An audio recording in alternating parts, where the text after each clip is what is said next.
Welcome back, everybody, for another update. Today I'm going to be going over two different topics. The first topic is reading and researching peer-reviewed studies and their importance. I'm actually going to be using the study that was published on the 31st of March on hydroxychloroquine as an example of what I'm referring to.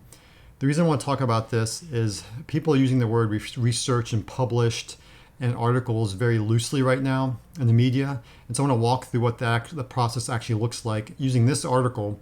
The article will be actually attached on social media below where this is posted so everybody can look at the actual article.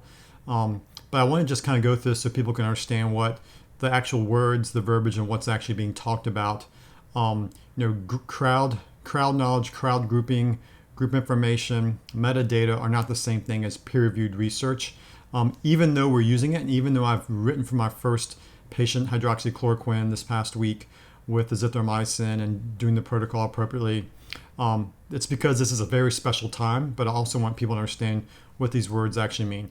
The second is an update on boosting our immune system via boosting our basal body temperature. So I want to review a couple of interesting articles that came out and just take a historical perspective on actually boosting your basal body temperature and how that was actually even used during the smash influenza to improve outcomes. So first of all, a lot of stuff is being published out there right now.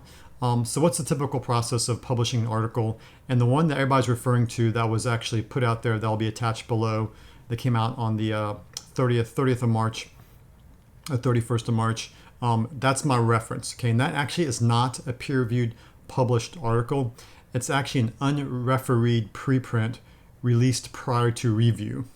So I'll talk about that at the very end. So what's the process? First, you have to perform the actual research and study. I have a clinical research company and we do this all the time. You have patients, you see patients, you have a study protocol, you collect data. This typically happens over the period of years. Once the data is compiled, then you'll tabulate the data. Usually the people who tabulate the data are separate from the individuals who actually collect the data. After the data is tabulated, someone will write a manuscript. Again, that's usually done by somebody else. I've been a part of writing just one manuscript for one study we published in Lancet. It took us about 2 years to get that whole thing done. And that's one of the reasons why I've only done it once, because it takes a long time. And it's not always as rewarding as people like to think it is. But a manuscript has to be written for publication. So you collect the data, you process and tabulate the data, and then you actually write a manuscript. Usually that's a different group of people doing this every time. Next is you submit it to publication to a journal. And usually within the journal, it's reviewed by a pre-selection group that looks at it and reads it to determine whether or not they believe the data is correct and accurate. Once that passes that muster, it then goes to the editors of the journal, like New England Journal of Medicine or JAMA, etc. And the editors will look at and review it. If they feel like it's met criteria, it's met mustard, it appears to be accurately collected data, then they will publish it.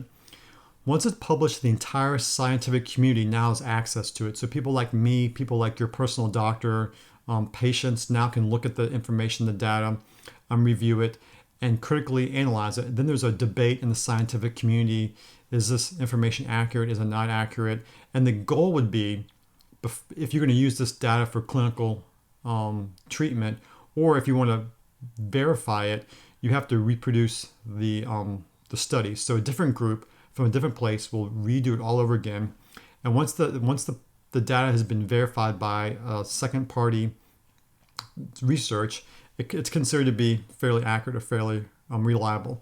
Sometimes there are massive studies where you have 20, 30,000 patients where the data is so powerful it does not need a second group to do it, or it'd be impossible to do that.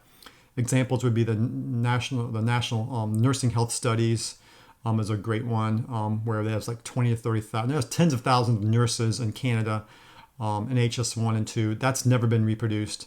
Framingham studies, another one in England, never been reproduced. Such huge, massive, powerful studies. So why do I go over that process? Well, there was an unrefereed preprint released prior to review. What does that mean? So unrefereed means that on stage 3 that I mentioned, there was no review before the editorial board of this information. It was not refereed. and it was released prior to review, which means it has not been evaluated by the scientific community as of date. It was just thrown out to the population at large, and that's the thing I'm referring to. So why would this happen? Why would we bypass the natural order of research for publication, editorial review? Why would it just be put out there? Well, a couple of reasons. One, we're in a worldwide pandemic, and so we want to get information out there so we can review it as quickly as possible and implement it as fast as possible, if appropriate.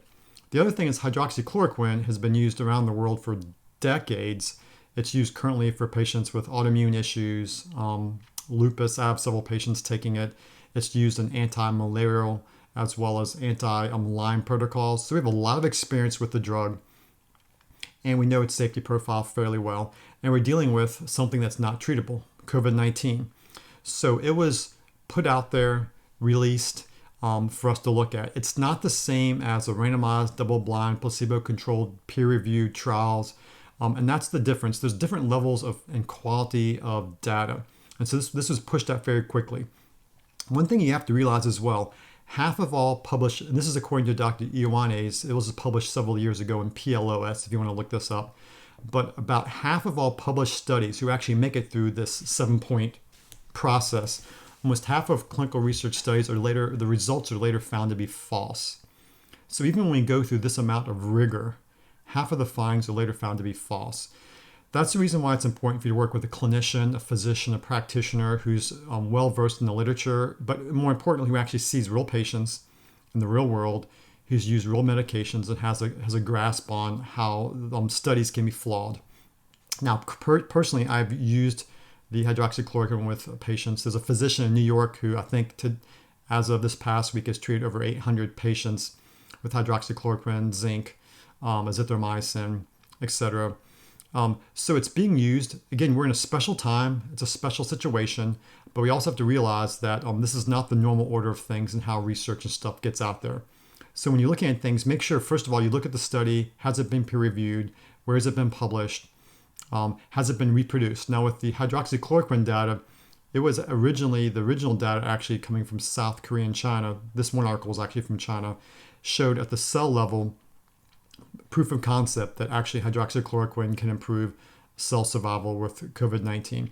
So there's a lot of other research that are out there that would justify the use of the hydroxychloroquine, but we just need to be aware of the level and the quality of data we're looking at. For this reason, we're not going to use it on the 80% of people who just have mild COVID-19 who aren't going to get sick. We don't want to use it with those people. We want to use it with people that are really sick, we don't have a whole lot of options. You don't want to use a risky medication that may potentially cause a heart arrhythmia if it's mixed with azithromycin. There's a thing called a prolonged QT interval that can cause torsade de pointe. And so before using it, I personally have been doing EKGs on the patients to make sure that I won't cause a cardiac arrhythmia. So again, working with a clinician, being aware of the literature, but this is an exciting time. Things are coming out fast. Functional medicine, I'm a primary care doctor, a family practitioner. I'm also a functional medicine practitioner. This is kind of what happens in functional medicine all the time, where you look at clinical research for EGCG, which is a green tea extract, or quercetin, which is an apple onion extract, which acts just like hydroxychloroquine. Okay, interesting. And you combine it with zinc and you get a similar effect, and that's what I'm doing for prevention with patients. On a side note, I will be putting out a COVID-19 survival guide, which will have some of these protocols in there. So just pay attention to social media, sign up for our newsletter, and you'll be in the loop with that as well. So the next topic I want to talk about is boosting our innate immune system by bumping up our basal body temperature. So with COVID-19 on day 0, when you get this, you have no symptoms. It takes about day 5 before you get some symptoms to day 7. By day 12, you're in the hospital. If you're going to get the cytokine storm, that usually starts about day 10 to day 12. At day 17, the day 21 is usually when death ensues. So, if you're day 0, we know what to do. Okay, if you're day 12, you're in the hospital. What can you do from day 5 to 12 when you have some symptoms, but you're probably not going to be in the hospital? Can you boost your immune system in a safe way? And why would you want to do this? Well, if 80% of people who get COVID-19 who get better on their own, if we can bump this up to 85%, then the 20% who have to interact with the hospital care system goes down to 15%, and we've had a 25% reduction in hospitalizations from basic self-care measures. And that's kind of where I'm trying to fill the gap and help keep people out of the hospital. So what's the proof of concept here? Well, there's a couple studies. Again, these will be put below in social media so y'all can look at the studies. There's an interesting study looking at white blood cell response to hyperthermia. Now, hyperthermia is heating up the body temperature by about 1 degree or 2. We talked about fever before, so why would you not want to take anti-fever medications? Well, if I can boost your immune system through heating it up and increase your white blood cell function, maybe I shouldn't try to artificially lower it. There was actually an interesting Swedish study as well looking at sauna sessions and how they boost white blood cell and natural killer cell count. And they were actually looking at athletes and non-athletes, how getting a sauna for short periods of time, a 15-minute sauna session, increasing the core body temperature by about 1.2 degrees centigrade for about 15 minutes, actually had a significant increase in the person's white cell function. There's another interesting study looking at cold. Now, it's interesting, in Finland, in Germany, and Europe, you have a lot of these sauna places where you go in, you get the hot water for 20, 30 minutes, you get in the cold water. This is practiced pretty typically over in Europe. We don't do it a whole lot here. And there's a lot of cultures that have been doing this for millennia, this idea of hot, cold, hot, cold. So it's not a new concept, but this was a study looking at that in a Finnish population. Another interesting study looked at regular sauna bathing and how regular sauna bathing can actually decrease the incidence of common cold. So why am I talking about this? What's the point? Well, interesting, as I was going through some things, I actually found a study, old study from the Spanish influenza of 1918, 1919. And it was actually a sanitarium where they're using hydrotherapy in a hospital to treat patients. And so one group was treated strictly in the hospital. One group was done outpatient hydrotherapy out of the hospital, and one was just in an army camp. And they showed the mortality of the sanitarium group treated with hydrotherapy was 1.3%. The outpatient hydrotherapy was 3.8%. And with the Spanish influenza of 1918 and 1919, those treated in the army camp, these are young military guys, had a 6.4% mortality. So intense. And you have to also realize this as well. This was before antibiotics. This was before a lot of things, therapies. This was before immune modulation was even known. So they were just doing all they could do.